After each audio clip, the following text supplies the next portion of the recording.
Yugoslavia, negara republik yang eksis pada tahun 1943 hingga 1992. Josip Broz Tito, Presiden Yugoslavia pada tahun 1980.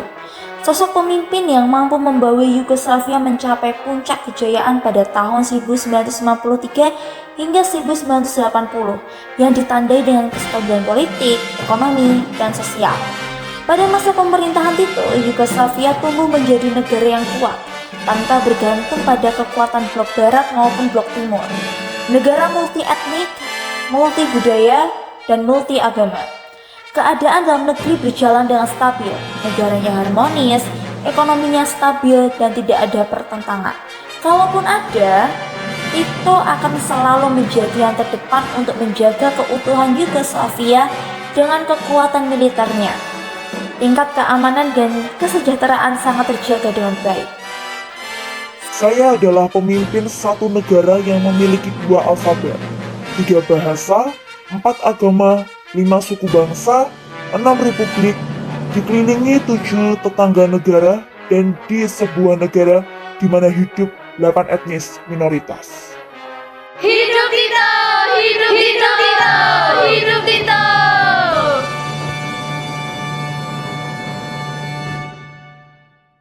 Sampai suatu hari,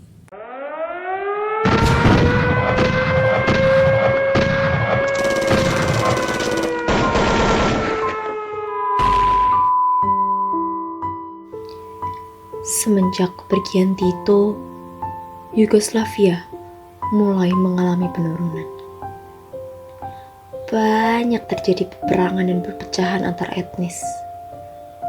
Situasi sosial politik Yugoslavia semakin tidak menentu dan konflik yang berkepanjangan.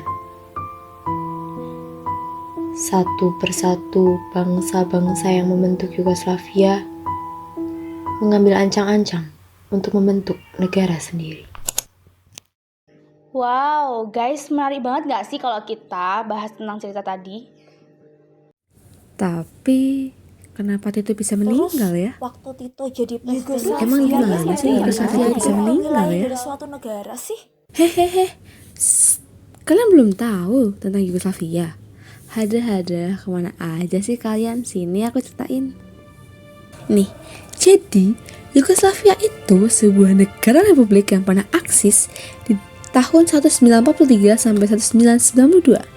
Nama Yugoslavia itu sendiri memiliki arti Slavia Selatan. Soalnya negara itu terletak di semenanjung Balkan, kawasan Eropa Timur. Yugoslavia itu juga negara federal yang punya 6 negara bagian loh, yaitu ada Serbia, Montenegro, Slovenia, Kroasia, Bosnia Herzegovina, dan Makedonia, dan 2 negara otonomi khusus, yaitu ada Kosovo dan Vojvodina. Yugoslavia berhasil berdiri pada 1918 sebagai hasil dari Deklarasi Churchill pada 20 Juli 1917, melibatkan parlemen Serbia di pengasingan yang mewakili Slovenia, Kroasia, dan Serbia, serta dinasti Carvador-Devic pada kerajaan Serbia. Betul itu, terus Yugoslavia itu punya pemimpin yang hebat banget, yang bikin Yugoslavia ada pada masa kejayaannya waktu itu. Wih, siapa sih dia? Kok bisa hebat banget? Itu loh, Josip Broz Tito. Yang aku tahu, Tito tuh berasal dari etnis campuran Kroasia dan Slovenia. Di bawah Tito, Yugoslavia meresmikan sosialisme. Hubungan yang dekat dengan Uni Soviet dan Kominfom dipertahankan. Tapi, di tahun 1948, Yugoslavia tuh dikeluarkan dari Kominfom. Loh, kenapa aku bisa gitu? Karena terjadi perselisihan antara komunis Yugos sama komunis Uni Soviet. Terus, Tito tuh menjalankan hubungan yang independen dalam tata pergaulan internasional. Dia juga salah satu pendiri gerakan non-blok loh. Di bawah pemerintahan Tito, Yugoslavia punya kebebasan lebih besar dari negara Eropa Timur lainnya. Tapi, kebebasan intelektual masih terbatas. Nah, sedihnya pas masa jaya-jayanya, pemimpin Yugoslavia dikabarkan memiliki penyakit diabetes. Bahkan, kaki kirinya harus diamputasi loh. Dengar-dengar juga, Tito punya riwayat penyakit gagal ginjal, pneumonia, dan penyakit kronis lainnya yang menjadi penyebab Tito wafat dan berubahnya Yugoslavia menjadi pecah. Tunggu. Tapi selain Tito sakit, setahu juga ada penyebab lainnya tahu. Yugoslavia tuh perekonomiannya tuh makin menurun. Terus ke-6 republik dan 2 provinsi otonom Serbia secara perlahan dapat otonomi yang lebih besar sepanjang 1970-an. Terus kapan sih Tito meninggal? Nah, Tito itu meninggalnya tahun 1980 karena penyakitnya yang tadi itu. Tapi gak hanya itu loh, setelah meninggalnya Tito, Yugoslavia itu mengalami banyak masalah. Apa tuh masalahnya? Sini aku jelasin. Jadi masalahnya tuh seperti utang luar negeri menumpuk dan ancaman perpecahan. Di sisi lain, Yugoslavia juga menganut kepemimpinan kolektif yang mewakili berbagai etnis dan bangsa. Tapi kepemimpinan kolektif itu tuh gagal mengatasi masalah politik dan ekonomi karena tidak efektif. Oh gitu, oke. Terus selanjutnya Yugoslavia gimana sih?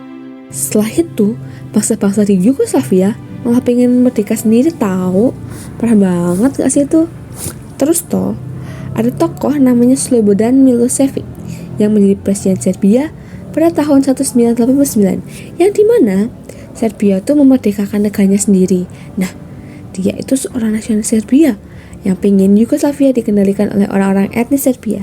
Visi nasionalisme Serbia Milosevic terangkum dalam satu frase, yaitu Serbia Raya atau Clear Serbia, yang terdiri dari Serbia asli, Kroasia, Vojvodina, Kosovo, Montenegro, Bosnia, Herzegovina, dan Makedonia.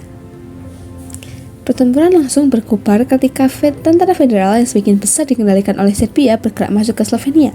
Sebuah upaya perdamaian yang rapuh dinegosiasikan oleh delegasi Komunitas Eropa. Namun, tidak lama kemudian, pertemuan terjadi kembali pada akhir Juli 1991. Pasukan federal meninggalkan Slovenia dan pada 8 September 1992, Makedonia mendeklarasikan kemerdekaan yang diikuti pula oleh Bosnia dan Herzegovina pada Oktober 1991.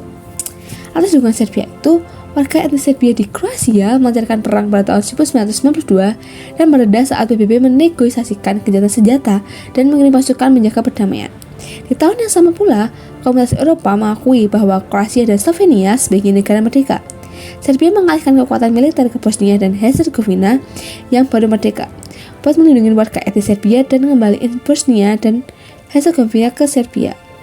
Serbia melancarkan perang yang terkenal dengan pembersihan etnis. Buat melancarkan perang itu, Serbia bentuk namanya Republik Bosnia dan Herzegovina Serbia. Dalam perang itu yang dilakukan oleh orang Serbia, ribuan warga muslim tewas dan banyak yang ngelariin diri dari Bosnia atau ditempatkan di kampung-kampung tahanan Serbia. Nah, tapi nih ya, kalian tahu nggak sih kalau misalnya ada salah satu tragedi yang susah banget dilupain? Kejadian apa lagi sih? Nah, sini aku jelasin deh. Jadi tuh ada pembantaian Srebrenica atau genosida Srebrenica di tragedi itu. Sekitar 8.000 laki-laki dan remaja muslim di Bosnia tuh dibantai sama pasukan Serbia. Nah, itu tuh di bawah pimpinan Jenderal Ratko Mladic. Nah, tepatnya pada bulan Juli 1995 di Srebrenica, Bosnia. Pada bulan Mei 1992, PBB juga memberlakukan sanksi ekonomi ke Serbia, serta menyerukan gencatan senjata di Bosnia dan Herzegovina. Nah, kan tadi Serbia nyatain tuh kemerdekaannya atau Federasi Yugoslavia baru. Tapi, si Komunitas Eropa tuh menegaskan kalau federasi itu gak mencakup negara baru aja diakui. Nah, PBB juga ngasih sanksi lainnya yang bikin Yugoslavia tuh kesulitan ekonomi. Parah banget sih ini. Bahkan hiperinflasi untuk sementara waktu. Dan setelah itu Serbia ngurangin dukungannya buat orang Serbia di Bosnia. Alhasil PBB ngeringanin sanksi ke Yugoslavia deh, yang menghasilkan perjanjian damai antara Bosnia, Kroasia, dan Serbia. Terus? Habis itu, Serbia ingin Kosovo tuh masuk ke bagian wilayah dari Federasi Yugoslavia baru. Tapi, warga Kosovo itu tuh menentang kekuasaan Serbia dan malah merancangkan pembangkangan sipil. Nah, hal itu meningkatkan represi dan pembantaian massal etnis oleh tentara Serbia.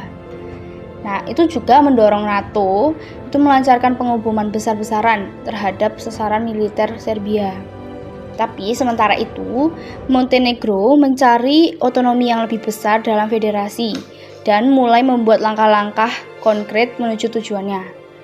Pada bulan Juli tahun 2000, amandemen konstitusional disahkan dengan tujuan utamanya. Itu tuh yang pertama, ada dua sih tujuannya. Yang pertama itu memungkinkan Milosevic berkuasa lebih dari satu masa jabatan. Dan yang kedua tuh mengurangi pengaruh Montenegro dalam pemerintahan federal. Terus Milosevic-nya gimana? Milosevic-nya tuh pada awal tahun 2001, Milosevic dan beberapa rekannya tuh ditangkap dengan berbagai tuduhan. Nah, terus tuh mereka diserahkan kepada pengadilan kejahatan perang oleh pemerintah Serbia. Itu tuh pada bulan Juni 2001. Nah, hal ini bikin sosialis Montenegro mengundurkan diri dari koalisi federal. Nah, tapi hubungan antara Kostunica dan Perdana Menteri Serbia tuh Zoran Djindjic menjadi tegang. Nah, gitu deh. Wah, ternyata gitu. Serem ya. Ngomong-ngomong, akhirnya gimana? Akhirnya tuh di tahun 2002, dorongan Montenegro buat otonomi yang lebih besar berkembang menjadi dorongan untuk merdeka. Referendum pun direncanakan, tapi pas bulan Maret 2002, perwakilan Serbia dan Montenegro di bawah tekanan dari Uni Eropa dan negara-negara lain yang menentang kemerdekaan, Montenegro segera menyetujui konsep negara serikat federal yang direkrutturisasi. Terus nih ya, pada Februari 2003, walau tuntutan kemerdekaan Montenegro nggak terbendung pada Mei 2006, para pemilik Montenegro menyetujui kemerdekaan dalam referendum. Montenegro mendeklarasikan kemerdekaan pada 9 Juni 2006. Jadi, pemerintah Serbia dan Montenegro dinyatakan bubar dengan sendirinya. Pada 5 Juni 2006, Serbia menyatakan diri sebagai negara yang berdaulat. Proklamasi Serbia tersebut sekaligus menandai bubarnya Yugoslavia. Oh, gitu ya. Oke deh, makasih infonya loh. Seru ya ceritanya. Bener banget gak sih? Jadi kepo deh cerita sejarah lainnya. Besok cerita-cerita lagi yuk. Sekarang udahan dulu. Bye.